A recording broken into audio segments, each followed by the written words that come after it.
Сәлем достар! Бүгін лимонның пайдасы мен зиянын және секпілдерге, сүйелдерге, гипотония кезінде, бас ауруы кезінде лимонның қандай пайдасы бар екенін айтып өтетін боламын. Ал сіздер арнаға тіркеліп, лайк басуды ұмытпаңыздар. Подписаться батырмасын басыңыз. Ендеше кеттік. Лимон бізге сонау Үндістан мен Қытай жерлерінен келген екен. Кезінде экзотикалық болған бұл жеміс қазір де елімізде орнығып, халқымыздың көңілінен шығып жатыр. Лимонның пайдасы мен зиянын біле жүрейік. Лимон жыл бойы жасыл ағаштың жемісі. Оның құрамында пектин, эфир майлары, биофлавоноидтер бар. Лимон асқазандағы қорытуға көмектесетін заттардың бөлінуіне әсер етіп, ағзадағы темір мен кальцийдің сіңірілуін жеңілдететін энзимді бөледі. Өзі қышқыл болғанына қарамастан, ол асқазан суларының қышқылдығын төмендетеді. Әрине, лимон құрамында С дәрумені бар. Ол жалпы иммунды жүйені жақсартып, түрлі ауруларға тосқауыл болады. Лимон ағзадан қажет емес заттарды, шлактарды шығаруға көмектеседі. Мысалы, ұзақ уақыт дәрі немесе антибиотик қабылдасаңыз, лимонның көмегімен бауырыңызды улы заттардан тазартсаңыз болады.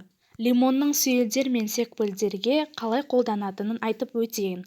Ең бірінші, сүйелдерден құтылу үшін 2 лимонның ұсатылған қабығын 30% сірке судан 0,5 стақанға құйыңыз.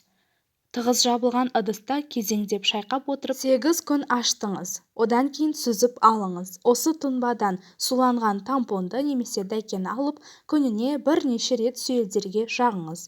Ал енді секпілдерге келетін болсақ, 100 грамм балды алып, 1 лимонның шырынымен араластырыңыз. Осы қоспамен дәкеде жасалған майлықтарды дымқылдатып, секпілдер жабылған жерге 15-20 минутқа жағыңыз.